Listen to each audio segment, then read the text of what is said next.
चलिए हम सीटेट के क्वेश्चंस जो प्राइमरी लेवल के सॉल्व कर रहे थे सीडीपी में, उसके आगे कंटिन्यू रखते हैं। प्रीवियस क्लास में हमने विकास की अवस्था तथा अधिगम से उसका संबंध के बारे में पढ़ लिया था। जितने क्वेश्चंस थे उसको सॉल्व कर लिए थे। जो आज का हमारा टॉपिक है वो बालक के विकास के सिद्धांत से रिलेटेड जितने भी क्वेश्चंस है पीवाईक्यू में पूछे हुए हैं, सिर्फ वही क्वेश्चन, ठीक है, बाकी न्यू क्वेश्चंस नहीं है। अगर आपको पीवाईक्यू सॉल्व करना है तो आप इस क्वेश्चंस को पूरे को सॉल्व कर सकते हैं। तो बिना टाइम वेस्ट किए हम अपने क्वेश्चंस को स्टार्ट करते हैं। हमारा 38 नंबर के क्वेश्चंस और आज का फर्स्ट क्वेश्चंस, ठीक है, और इसके पहले 37 क्वेश्चंस हम कर लिया। अच्छा, अगर आप फर्स्ट टाइम न्यू देख रहे हैं तो इसके पहले के जितने सारे वीडियोस हैं और इसके बाद जितने सारे वीडियोस होंगे उसको हम एक प्लेलिस्ट बनाकर सीटेट के नाम से उसमें ऐड कर देंगे, ठीक है। तो आप कभी भी ये वीडियो देख रहे हो आप उसको जाकर सारे वीडियोस को, सारे क्वेश्चंस की प्रैक्टिस कर सकते हैं। देखिए हमारा फर्स्ट क्वेश्चन है, विकास के संदर्भ में समय सीमा जिसमें एक व्यक्ति विशिष्ट उत्प्रेरणाओं के प्रति परिवर्धित संवेदनशीलता रखता है जिससे कि वह कुशल तरीके से कार्य करने के लिए विशेष कौशल विकसित कर सके, वह विकास क्या कहलाता है। पूछ रहा है कि विकास के संदर्भ में समय सीमा जिसमें एक व्यक्ति विशिष्ट उत्प्रेरणाओं के प्रति परिवर्तित संवेदनशीलता रखता है, मतलब कि आपका क्या हो, समय संबंधित हो, उतने ही समय में आपको सीखना है किसी चीज को, ठीक है। आपने जैसे अपना प्रिपरेशन करते हैं तो आप एक समय बांध लिए हैं कि हमको 1 साल 2 साल 3 साल क्या करना है, उसी साल के अंदर अपनी प्रिपरेशन को कंप्लीट करनी है, नहीं तो फिर कुछ प्राइवेट देखना है, ठीक। तो उसको हम बोलते हैं चुनौतीपूर्ण अवधि। क्या बोलते हैं? चुनौतीपूर्ण। ये आपके लिए एक बहुत चुनौतीपूर्ण भरा समय होगा, ठीक। नेक्स्ट क्वेश्चन देखते हैं। 5 से 6 वर्ष से कम उम्र के बच्चों के लिए ठीक से 6 रेखाओं के भीतर लिखने के लिए दबाव नहीं डालना चाहिए, ठीक है। बच्चे 5-6 साल के बाद गतिक कौशल को बेहतर नियंत्रण प्राप्त करते हैं। तो इसमें असर्शन और क्या है, व्याख्या है, ये आपको बताना है, ठीक है। तो चलिए बताइए कि 5 से 6 वर्ष से कम उम्र के बच्चों के ठीक से 6 रेखाओं के भीतर लिखने का दबाव नहीं डालना चाहिए, ठीक है। अगर कोई बच्चा 5 से 6 साल है तो आपको उसी में पूरा उसको लेखन थोड़ी लिखवा देना है। ये बात सही कह रहा है। 5 से 6 साल के बाद जो बच्चे होते हैं वो गति कौशल बेहतर नियंत्रण कर सकते हैं। पेंसिल करना अच्छा, मतलब पेंसिल पकड़ना, राइटिंग बनाना 5-6 साल के बाद ही बच्चे अच्छे से सीखते हैं। तो ये दोनों बात इसका सही है, ठीक है, ये भी सही है, उसकी व्याख्या भी सही कर रहा है। आप वीडियो को पॉज करके उसका आंसर देने के बाद अपना आंसर मैच भी कर सकते हैं। आप इस तरीके से इसको सॉल्व कर सकते हैं। निम्नलिखित में से कौन सा कथन विकास के समीप दूराभिमुख सिद्धांत का प्रतिनिधित्व करता है? विकास बहुदिशात्मक और बहुआयामी होता है। अलग अलग संस्कृतियों में रहने वाले हम सकल जुड़वा अलग अलग दरों से विकसित हो सकते हैं। मोतियों को धागे में पिरोने से पहले बच्चे गेंद को पकड़ने की क्षमता विकसित करते हैं। बच्चों में खड़े होने से पहले बैठने की क्षमता का विकास होता है। तो चलिए बताइए कि इसका आंसर क्या होगा।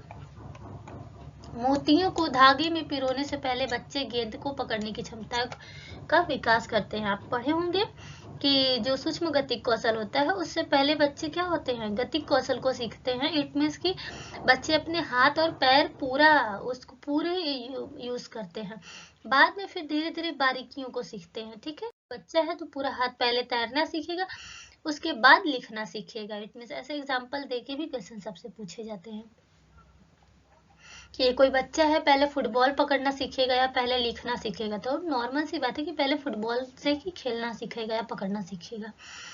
विकास के संदर्भ में निम्नलिखित में से कौन सा कथन सही है? बताइए कि कौन सा कथन इसमें से सही है।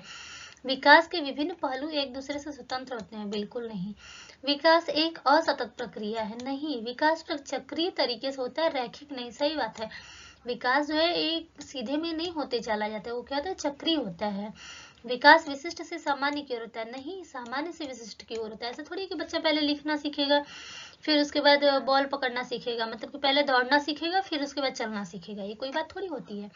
विकास क्या होता है, चक्रीय तरीके से होता है, रैखिक, लीनियर नहीं होता है कि एक लगातार उसी वेग से होता चला जा रहा है।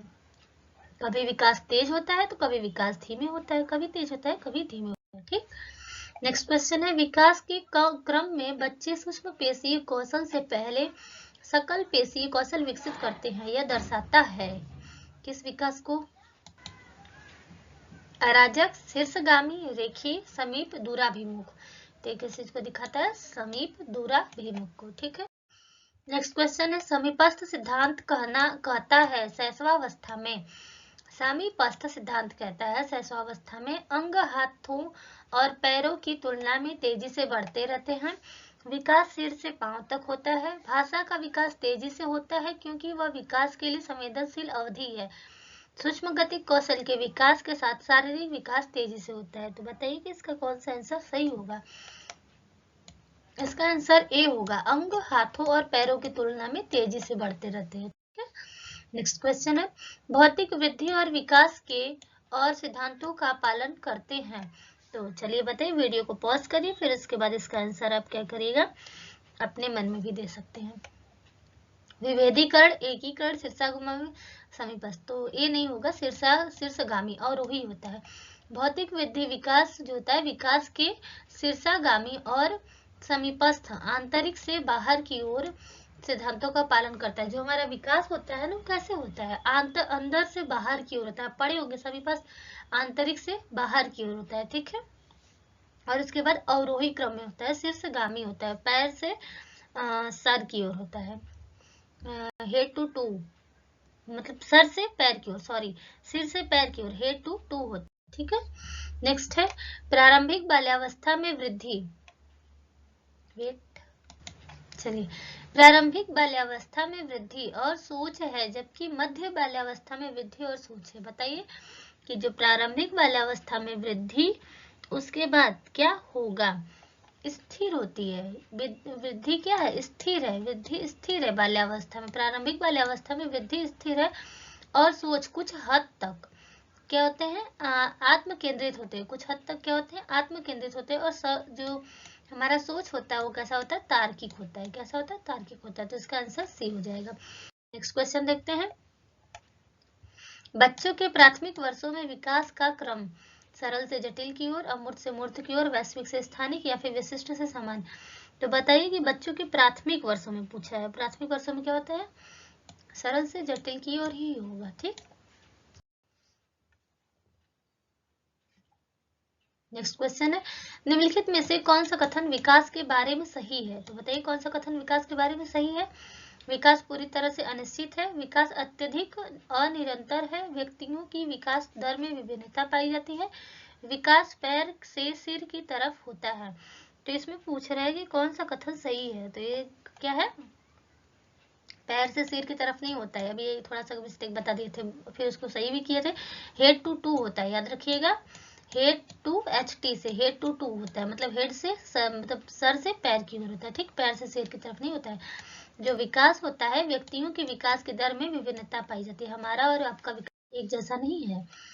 हम कुछ चीजें एक दिन में सीख सकते हैं, आप हो सकता है 1 घंटे में सीख ले उस चीज को। बच्चों का विकास कहाँ से कहाँ की ओर बढ़ता है? तो बताइए कि जो बच्चों का विकास है वो कैसा होता है? बच्चों का जो विकास है वो पैर से सर की तरफ नहीं, पैर से सर की तरफ नहीं होता है। जटिल से सरल नहीं होता है। विशिष्ट से सामान्य नहीं होता है। कैसा होता है? केंद्र से बाह्य की तरफ होता है। और यहाँ पे क्या रहेगा? सिर से पैर की ओर होता है। सरल से जटिल की ओर बढ़ता है, सामान्य से विशिष्ट की ओर उल्टा है। बच्चों की विकास किस प्रकार से होता है? बच्चों का विकास किस प्रकार से होता है?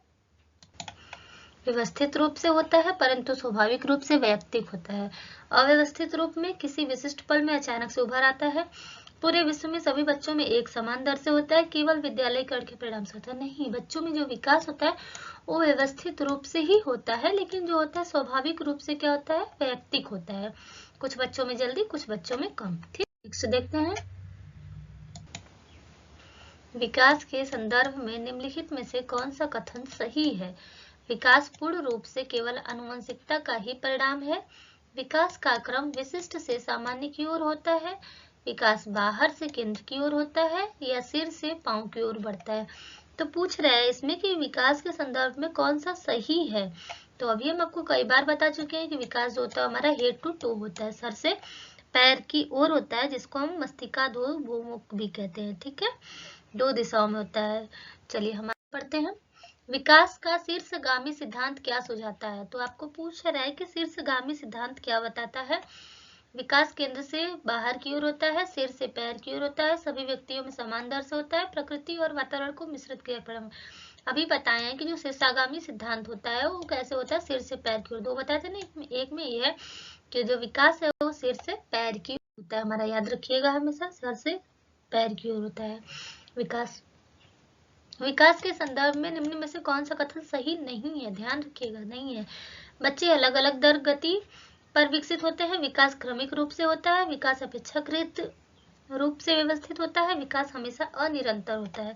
इसमें पूछ रहा है कि कौन सा कथन सही नहीं है। तो विकास हमेशा अनिरंतर गति से थोड़ी होता है, ये हमेशा विकास हमेशा निरंतर होता रहता है, कभी डेवलपमेंट रुकता ही नहीं है आप। ठीक है, नेक्स्ट क्वेश्चन है, वह सिद्धांत जो विकास को विभिन्न चरणों के तौर पर व्याख्यायित करते हैं, वे मानते हैं कि विकास निरंतर होता है, रुक रुक कर होता है, संस्कृति आधारित होता है, आनुवंशिकता पर आधारित होता है। तो बताइए कि वे सिद्धांत जो विकास को विभिन्न चरणों के तौर पर मानते हैं। ये हमसे विकास का नहीं पूछा है, आपसे विकास का विचार नहीं पूछा है, पूछा है कि जो लोग विभिन्न चरणों के तौर पर मानते हैं वो क्या सोचते हैं। तो वे सोचते हैं कि विकास रुक रुक कर होता है, लेकिन ऐसा होता नहीं है। ठीक है, नेक्स्ट देखते हैं, उनका अपना दृष्टिकोण है। विकास के शीर्षगामी सिद्धांत क्या कहता है? ये आप उसको अभी कई बार कर लिए हैं कि विकास जो होता है वो सिर से पैर की ओर होता है। ठीक है, सिर से पैर की तरफ बढ़ता है। नेक्स्ट क्वेश्चन है, विकास सिर से पैर की दिशा में विकसित होता है, निम्न में से कौन सा सिद्धांत इस कथन को बतलाता है? देखिए कई बार इस क्वेश्चन को घुमा घुमा के पूछ चुका है। तो ये क्या कहलाता है? शीर्षगामी सिद्धांत कहलाता है। आपको अभी तक ये क्वेश्चन याद हो जाना चाहिए था। क्वेश्चन देखते हैं, विकास की नमनीयता में विश्वास रखने वाले सिद्धांतकारी निम्न में से किस दृष्टिकोण को मानते हैं? नमनीयता में विश्वास रखने वाले, बताइए। केवल स्वभाव ही विकास निर्धारित करता है, पालन पोषण विकास को प्रभावित करता है, विकास हमेशा निरंतर होता है, विकास हमेशा अनिरंतर होता है। ये आपका विचार नहीं पूछ रहा है, ये उनका विचार पूछ रहा है जो नमनीयता में विश्वास करते हैं। तो इसका आंसर होगा कि पालन पोषण विकास को प्रभावित करता है। आप जब भी सीटेट के क्वेश्चंस को पढ़ेंगे आपको सारे क्वेश्चंस के सारे ऑप्शन सही लगेंगे, लेकिन आपको वो आपके दृष्टिकोण से सारे सही लग रहे हैं। आपको अपना दृष्टिकोण उसमें रखना ही नहीं है, उसमें आपको क्वेश्चंस के दृष्टिकोण रखने हैं। इसीलिए देखते हैं बहुत सारे लोगों का सीटेट नहीं हो पाता है क्लियर एक बार में। क्यों? इसका रीजन यही है कि हम जो क्वेश्चंस पढ़ते हैं, फिर जो हम ऑप्शंस पढ़ते हैं उसमें अपना दृष्टिकोण लगाने लगते हैं। आपको अपना दृष्टिकोण बिल्कुल लगाना ही नहीं है। आपको जो क्वेश्चंस पूछ रहा है उसमें किसके अनुसार पूछ रहा है, आपको उसका दृष्टिकोण लगाना है, और उसका दृष्टिकोण तभी हो पाएगा जब पढ़े होंगे। ठीक है, नेक्स्ट क्वेश्चन है, अधिकतर बच्चे पेन पकड़ना सीखने से पहले गिलास पकड़ना सीख लेते हैं, विकास का कौन सा सिद्धांत इस पे कार्य करता है? तो हम आपको कई बार अब पीछे बता चुके हैं, शीर्षगामी सिद्धांत, अधोगामी सिद्धांत, पारस्परिकता सिद्धांत या फिर बहिष्कार का सिद्धांत। तो ये इजी है, इसका क्या हो जाएगा? अधोगामी सिद्धांत जो होता है। इसमें बच्चे क्या करते हैं, पहले अपने हाथ पैर का यूज करना सीखते हैं, उसके बाद क्या करते हैं, किसी चीज को स्थूल से गतिक वाला है ना, उसी में है ये कि पहले पूरे हाथ पैर का यूज करेंगे, उसके बाद क्या करेंगे, बारीकियों से चीजों को सीखेंगे। नेक्स्ट है, विकास के संदर्भ में निम्न में से कौन सा सही नहीं है? विकास एक अनिरंतर तरीके से होता है, सही नहीं है पूछ रहा है। विकास एक अनिरंतर तरीके से होता है, बच्चों के विकास दर में विभिन्नताएं होती हैं, विकास प्रकृति और पालन पोषण के जटिल संपर्क का परिणाम है, विकास अपेक्षाकृत व्यवस्थित रूप से होता है। तो बताइए कि इसमें से सही नहीं है। तो इसमें विकास एक निरंतर तरीके से होता है, ये गलत है। अनिरंतर नहीं, जो विकास होता है वो निरंतर होता है। ठीक, नेक्स्ट क्वेश्चन देखते हैं, विकास का कौन सा सिद्धांत बताता है कि विकास सिर से पैर की ओर होता है? तो बताइए कि इसमें से कौन सा सिद्धांत बताता है? विकास पूर्वानुमेय है, विकास परिपक्वता और सीखने का एक उत्पाद है, विकास एक विशेष दिशा में आगे बढ़ता है, या फिर बच्चों के विकास की दर में विभिन्नताएं होती हैं। किसमें से विकास सिर से पैर की ओर होता है उसको बताना है। तो ये विकास एक विशेष दिशा में आगे बढ़ता है, यही बताता है कि जो हमारा विकास है वो हेतु टू होता है। ठीक, मतलब सिर से पैर की ओर। विकास का कौन सा सिद्धांत यह निर्दिष्ट करता है कि समग्र निर्माण हेतु कुछ विशिष्ट प्रतिक्रियाएं विकास के बाद की प्रक्रिया से समन्वित होती हैं। निरंतरता का सिद्धांत, एकीकरण का सिद्धांत, शीर्षगामी सिद्धांत, अधोगामी सिद्धांत। तो इसका आंसर क्या होगा? इसका आंसर होगा एकीकरण का सिद्धांत। ठीक है, नेक्स्ट क्वेश्चन देखते हैं। एक माँ ने देखा कि उसका एक जुड़वा दूसरे की तुलना में चलना सीखने में अधिक तेजी से प्रगति कर रहा है। सीखने में इस भिन्नता के विकास का कौन सा सिद्धांत है? व्यक्तियों में विकास सिर से पैर की ओर होता है, तब दोनों के एक साथ होना चाहिए ना। हर किसी में विकास सरल दर आगे बढ़ता है। विकास सरल दर आगे नहीं, ये गलत है। अलग अलग व्यक्तियों में विकास अलग अलग गति से होता है, ये सही है। डेवलपमेंट होता सब में एक जैसा ही है, डेवलपमेंट सब में होता है एक जैसा ही है, लेकिन ये अलग अलग गति से होता है। किसी में पहले हो जाता है, किसी में कम होता है। ठीक, नेक्स्ट क्वेश्चन देखते हैं। विकास कहाँ से कहाँ की ओर होता है? तो जटिल से सरल होता नहीं है, ये गलत है। विशिष्ट से सामान्य, ये भी गलत है। बाह्य से केंद्र, ये भी गलत है। केंद्र से बाहर होता है, सिर से पैर, यही ऑप्शन सही। एलिमिनेट करके भी आप क्वेश्चन को क्या कर सकते हैं? सॉल्व कर सकते हैं। चलिए नेक्स्ट देखते हैं हम। निम्नलिखित में से कौन सा विकास का सिद्धांत नहीं है, पूछ रहा है। ठीक है, नहीं है, इस पर ध्यान दे लीजिएगा। ऐसे माइनर मिस्टेक मत करके आइएगा, बल्कि पेन ले लीजिएगा, उसको क्या कर लीजिएगा, ऐसे सर्कल कर लीजिएगा या फिर हाईलाइट कर लीजिएगा, कुछ भी कर लीजिएगा इस चीज को। विकास आनुवंशिकता एवं पर्यावरण दोनों के द्वारा प्रभावित होता है। विकास सार्वभौमिक है तथा सांस्कृतिक संदर्भ इसे प्रभावित नहीं करते हैं, बिल्कुल गलत है, तो पढ़ के लग रहा है। विकास जीवन पर्यंत होता है। विकास परिवर्त्य होता है, तो इसमें कौन सा कथन गलत है? तो यही गलत लग रहा है कि सांस्कृतिक संदर्भ इसे प्रभावित नहीं करते, ऐसा हो ही नहीं सकता। कोई जैसे मान लीजिए कि सांस्कृतिक इट मीन्स की कोई मुस्लिम कल्चर का बच्चा है और कोई हिंदू कल्चर का बच्चा है, तो दोनों में जो व्यक्तिगत विभिन्नताएं होंगी वो बिल्कुल डिफरेंट होंगी। तो उन लोग का जो विकास का क्रम होगा वो भी क्या होगा? विकास तो वही हुआ ना, जो चीजें वो सीखे, तो वो क्या होगा? बिल्कुल डिफरेंट होगा। विकास आनुवंशिकता एवं पर्यावरण दोनों के द्वारा प्रभावित होता है, ये बात सही है। विकास जीवन पर्यंत होता है। विकास परिवर्त्य होता है, मतलब परिवर्तित होता रहता है। विकास में व्यक्तिगत विभिन्नता भी होती है। विभिन्न अंगों के विकास में परस्पर संबंध तथा समन्वय रहता है।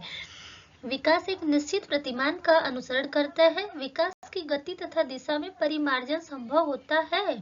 विकास सार्वभौमिक है तथा सांस्कृतिक संदर्भ इसे प्रभावित नहीं करते, गलत है, करते हैं। सांस्कृतिक संदर्भ इसे प्रभावित करते हैं। ठीक, अब इसके बाद नेक्स्ट क्वेश्चन है हमारा।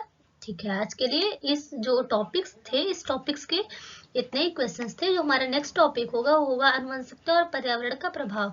इससे रिलेटेड जो भी क्वेश्चंस पूछे गए हैं हम उसको सॉल्व करेंगे नेक्स्ट पार्ट में। अगर आप ये वीडियो फिर कभी देख रहे हैं, अगेन हम बोल दे रहे हैं, आप जाकर प्लेलिस्ट में वीडियो को देख सकते हैं और क्वेश्चंस को सॉल्व कर सकते हैं। आज का आपका होमवर्क है। आपके एग्जाम्स बहुत ही नजदीक हैं, अगर आपने इसको केयरफुली देखा होगा तो आप डेफिनेटली इसका आंसर बहुत इजीली दे सकते हैं। ठीक है, तो अब हम मिलेंगे आपसे बिना टाइम वेस्ट किए नेक्स्ट क्लास में। ठीक, जय हिंद। आज के लिए बस इतना ही। जय हिंद, जय भारत।